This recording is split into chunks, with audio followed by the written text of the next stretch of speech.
الحمدللہ رب العالمین والعاقبۃ للمتقین والصلاۃ والسلام علی اشرف الانبیاء والمرسلین اما بعد فاعوذ باللہ من الشیطان الرجیم بسم اللہ الرحمن الرحیم ان اللہ وملائکتہ یصلون علی النبی یا ایہا الذین آمنوا صلوا علیہ وسلموا تسلیما اللہ رب محمد صلی اللہ علیہ وسلم نحن عباد محمد صلی اللہ علیہ وسلم صلی اللہ تعالی علیہ وسلم۔ آپ سبھی حضرات کا ہمارے یوٹیوب چینل سے جڑنے کے لیے آپ کا بہت بہت شکریہ۔ اللہ آپ کو جزائے خیر عطا فرمائے۔ تو آج کا ہمارا درس بحر شریعت حصہ اول صفحہ نمبر 19 سے عقیدہ نمبر 25 سے۔ عقیدہ نمبر 25 اللہ تعالیٰ جہت و مکان و زمان و حرکات و سکون و شکل و صورت و جمیع حوادث سے پاک ہے۔ عقیدہ نمبر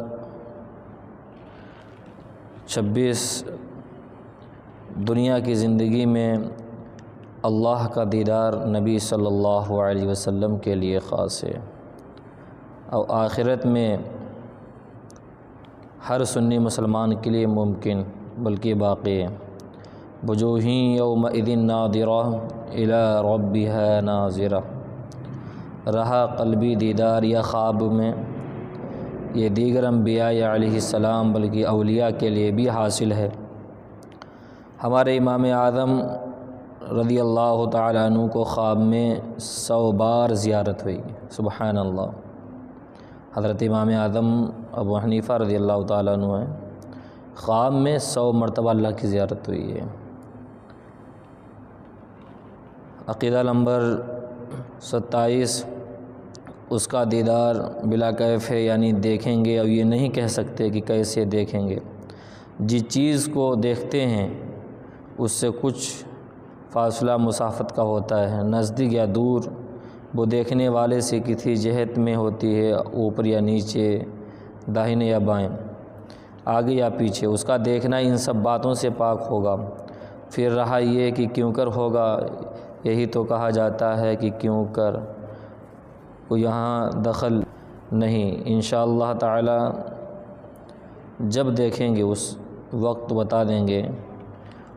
اس کی سب باتوں کا خلاصہ یہ ہے کہ جہاں تک عقل پہنچتی ہے وہ خدا نہیں، اور جو خدا ہے اس تک عقل رسا نہیں، اور وقت دیدار نگاہ اس کا احاطہ کرے یہ محال ہے۔ عقیدہ نمبر 28 وہ جو چاہیں جیسا چاہیں کرے، کسی کو اس پر قابو نہیں، اور نہ کوئی اس کے ارادے سے اسے باز رکھنے والا، اس کو نہ اونگ آئے نہ نیند، اس کو نہ اونگ آئے نہ نیند، تمام جہان کا نگاہ رکھنے والا، نہ تھکے نہ اکتائے، تمام عالم کا پالنے والا، ماں باپ سے زیادہ مہربان، حلم والا، اس کی رحمت ٹوٹے ہوئے دلوں کا سہارا، اسی کے لیے بڑائی اور عظمت ہے، ماؤں کے پیٹ میں جیسی چاہے صورت بنانے والا، گناہوں کو بخشنے والا، توبہ قبول کرنے والا، قہر و غضب فرمانے والا، اس کی پکڑ نہایت سخت ہے، اور جس سے بے اس کے چھڑائے کوئی چھوٹ نہیں سکتا۔ وہ چاہیں تو چھوٹی چیز کو وسیع کر دے اور وسیع کو سمیٹ دے، اور جس کو چاہیں بلند کر دے اور جس کو چاہیں پست، ذلیل کو عزت دے اور عزت والے کو ذلیل کر دے۔ وَتُعِزُّ مَن تَشَاءُ وَتُذِلُّ مَن تَشَاءُ بِيَدِكَ الْخَيْرُ، جس کو چاہیں راہ راست پر لائے، جس کو چاہیں سیدھی راہ سے الگ کر دے، جسے چاہیں اپنا نزدیک بنا لے، جسے چاہیں مردود کر دے، جسے جو چاہیں دے، جو چاہیں چھین لے۔ وہ جو کچھ کرتا ہے یا کرے گا عدل و انصاف ہے، ظلم سے پاک و صاف ہے۔ نہایت بلند والا، وہ سب کو محیط ہے، اس کا کوئی احاطہ نہیں کر سکتا، نفع ضرر اسی کے ہاتھ میں ہے، مظلوم کے فریاد کو پہنچتا ہے اور ظالم سے بدلہ لیتا ہے، اس کی مشیت اور ارادہ کے بغیر کچھ نہیں ہو سکتا، مگر اچھے پر خوش ہوتا ہے، اچھے پر اللہ خوش ہوتا ہے اور برے سے ناراض، اور اس کی رحمت ہے کہ ایسے کام کا حکم نہیں فرماتا جو طاقت سے باہر ہے۔ اللہ تعالیٰ پر ثواب یا عذاب یا بندے کے ساتھ لطف یا اس کے ساتھ وہ کرنا جو اس کے حق میں بہتر ہو، اس پر کچھ واجب نہیں۔ مالک علی الاطلاق ہے، جو چاہیں کرے، جو چاہیں حکم دے۔ بھائی ہمارا رب ہے، جس چیز کا حکم دے، جس چیز سے منع فرما دے۔ ہاں اس نے اپنے کرم سے وعدہ فرما لیا کہ مسلمانوں کو جنت میں داخل فرمائے گا، سبحان اللہ، اور وہ مقتضائے عدل کفار کو جہنم میں، اور اس کے وعدہ و بعید بدلتے نہیں، یعنی جو اس نے فرما دیا ہے اب وہ ہو کر رہنا بدلتا نہیں۔ اس نے وعدہ فرما لیا ہے کہ کفر کے سوا ہر چھوٹے بڑے گناہ کو جسے چاہے معاف فرما دے گا۔ عقیدہ نمبر جو 28 گزرا ہے، اس سے آپ نے کیا سمجھا؟ اس سے ہمیں یہی، اس کی وضاحت یوں ہے، اس کی تشریح کریں گا تو کہ جو چاہیں اللہ کرے، جسے چاہیں عزت دے، جسے چاہیں ذلت دے، جسے چاہیں موت دے، جسے چاہیں زندگی عطا کرے، جو حکم دے، چاہیں جس چیز سے منع فرما دے، تو میرا رب ہے، جو چاہیں کرے۔ عقیدہ نمبر 29 اس کے ہر فعل میں کثیر حکمتیں ہیں، خواہ ہم کو معلوم ہو یا نہ ہو۔ اس کے فعل کے لیے غرض نہیں کہ غرض اس فائدے کو کہتے ہیں جو فاعل کی طرف رجوع کرے، نہ اس کے فعل کے لیے غایت کہ غایت کا حاصل بھی وہی غرض ہے، اور نہ اس کے افعال علت و سبب کے محتاج۔ اس نے اپنی حکمت بالغہ کے مطابق عالم اسباب میں مسببات کو اسباب سے ربط فرما دیا ہے، یعنی آنکھ دیکھتی ہے، کان سنتا ہے، آگ جلاتی ہے، پانی پیاس بجھاتا ہے کہ نہیں ہے؟ بھئی آنکھ دیکھتی ہے، آپ کی ہماری آنکھوں جس کی ہے، کان سنتا ہے، کوئی آدمی اگر کوئی بات کر رہا ہے تو ہم سنتے بھی ہیں، آگ ہے، لکڑی ہم لگاتے، اس میں آگ جلتی ہے، ٹھیک ہے، آگ جلاتی ہے، پانی پیاس بجھاتا ہے۔ بھئی پانی نہ ہو تو پتہ نہیں ہمارا کیا ہو، تو پانی پیاس بجھاتا۔ وہ چاہیں تو آنکھ سنے، رب چاہیں، کان سن رہے تھے، اگر رب چاہیں تو یہ آنکھ جو دیکھ رہی ہے نا، یہ آنکھ سنے اور کان دیکھیں، حالانکہ کان کس کے لیے ہیں؟ سننے کے لیے ہیں، لیکن رب چاہیں تو کان دیکھیں۔ آنکھوں کا کام کون کان کرے گا؟ رب چاہیں۔ پانی جلائے، اب پانی تو آگ کو بجھاتا ہے نا، پانی آگ کو بجھاتا ہے، لیکن اگر رب چاہیں تو پانی جلائے، لوگوں آگ پیاس بجھائے، بھئی آگ تو جلنے کے لیے ہے، لیکن رب چاہیں تو آگ پیاس بجھائے، نہ چاہے تو لاکھ آنکھیں ہوں، دن کو پہاڑ نہ سوچیں۔ بھئی اگر لاکھوں آنکھیں ہوں لوگوں کی، اگر رب چاہیں تو دن میں بھی پہاڑ نہ نظر آئے، اور کروڑ آگیں ہوں اور ایک تنکا پر داغ نہ آئے، یعنی اتنی آگ ہے لیکن رب چاہیں تو ایک تنکے پر داغ نہ آئے۔ اور کس قہر کی آگ تھی جس میں حضرت ابراہیم علیہ السلام کو کافروں نے ڈالا۔ باقیہ تو آپ سے بھی حضرات نے سماعتی کیا ہوگا کہ حضرت ابراہیم علیہ السلام کو کس طرح آگ میں ڈالا گیا، اور اس آگ میں جو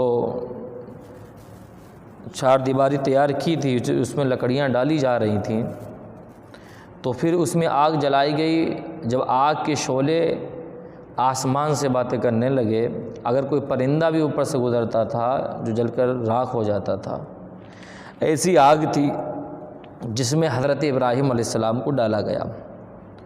تو یہی فرما رہے ہیں کہ کس قہر کی آگ تھی کہ جس میں ابراہیم علیہ السلام کو کافروں نے ڈالا، کوئی پاس نہ جا سکتا تھا، اتنی اس کی لپٹیں تھیں اور اتنی گرمی تھی، اور منجنیق میں رکھ کر پھینکا۔ جب آگ کے مقابل پہنچے، کون؟ حضرت ابراہیم علیہ السلام۔ حضرت جبریل امین علیہ السلام حاضر ہوئے، عرض کی کہ اللہ کے نبی ابراہیم علیہ السلام کچھ حاجت ہے؟ تو فرمایا ہے مگر تم سے نہیں۔ تو عرض کی پھر اسی سے کہیے جس سے حاجت ہے، تو فرمایا علمہ بحالی کفانی سوالی۔ اس کا ترجمہ ایک شعر کے اندر ہے، جانتا ہے وہ میرا رب جلیل، آگ میں جاتا ہے اس کا خلیل۔ پھر ارشاد ہوا یا نار کونی بردا و سلاما علی ابراہیم، اے آگ ٹھنڈی اور سلامتی ہو جا ابراہیم پر۔ اور اس ارشاد کو سن کر روئے زمین پر جتنی آگیں تھیں سب ٹھنڈی ہو گئیں کہ شاید مجھی سے فرمایا جاتا ہو، اور یہ تو ایسی ٹھنڈی ہوئی کہ علماء فرماتے ہیں اگر اس کے ساتھ وسلامن کا لفظ نہ فرما دیا جاتا کہ ابراہیم پر ٹھنڈی سلامتی ہو جا تو اتنی ٹھنڈی ہو جاتی کہ اس کی ٹھنڈک ایزا دیتی لوگوں کو۔ تو آگ جلاتی ہے، اور نمرود نے ایسے ہی کیا، آگ جلائی، اس میں حضرت ابراہیم علیہ السلام کو پھینکا گیا، اس میں ڈالا گیا۔ تو ابراہیم علیہ السلام جب آگ میں پہنچے تو آگ کا کام تھا جلانا، ابراہیم علیہ السلام کو جلا دیتی، لیکن اللہ تبارک و تعالیٰ، یہی تو کہتے ہیں نا، یہ عقیدہ رکھنا ضروری ہے، اللہ تبارک و تعالیٰ نے وہی آگ جو آگ جلاتی ہے، جو آگ کہتے ہیں پگھلا دیتی ہے چیزوں کو، لیکن وہی آگ میں جب حضرت ابراہیم علیہ السلام کو ڈالا گیا تو پھر اللہ تبارک و تعالیٰ نے حکم دیا اس آگ کو اللہ نے حکم دیا کہ آگ ٹھنڈی اور سلامتی ہو جائے ابراہیم پر۔ تو جو آگ کے شعلے تھے، جس کی گرمی اتنی تھی کہ اگر اوپر سے پرندہ گزر جاتا تھا تو وہ پرندہ بھی جل کر راکھ ہو جاتا تھا، لیکن اللہ کا حکم ہوا کہ آگ تو ٹھنڈی ہو جا، سلامتی والی ہو جا ابراہیم پر، تو وہی آگ کے شعلے گلزار بن گئے۔ سبحان اللہ۔ تو میرا رب جو چاہے کرے، بھائی آگ سے لوگوں کی پیاس بجھا دے، آگ سے لوگوں کو جلا دے، ٹھیک، آگ سے ہم دیکھتے ہیں تو آگ سے اللہ ہمیں سنائے، آگ سن سکتی ہے، بھائی میرا رب جو چاہے وہ کرتا ہے، تو ہم کیوں نہ بھائی اللہ تبارک و تعالیٰ کی ذات و صفات کا جو مسائل ہیں، ہم کیوں نہ ایک عقیدہ اپنا اچھا رکھیں، اہل سنت کا جو عقیدہ ہے۔ تو ایک مسلمان کو اللہ کی ذات و صفات کے بارے میں کیسا عقیدہ رکھنا چاہیے، آپ سبھی حضرات نے سماعت کیا۔ اب انشاءاللہ اگلا جو ہمارا درس شروع ہوگا وہ انبیاء رسول پہ ہوگا۔ آپ سبھی حضرات سے ہماری گزارش ہے، اگر آپ کو یہ ویڈیو اچھا لگا تو زیادہ سے زیادہ شیئر کریں، اور میرے YouTube channel Barkati online academy کو سبسکرائب کریں، مجھے دعاؤں میں یاد رکھیں، میرے لیے دعا کریں، اللہ ہمیں جزائے خیر عطا فرمائے، آپ سبھی حضرات کو اللہ اس کا بہترین بدلہ عطا فرمائے۔ السلام علیکم ورحمۃ اللہ وبرکاتہ۔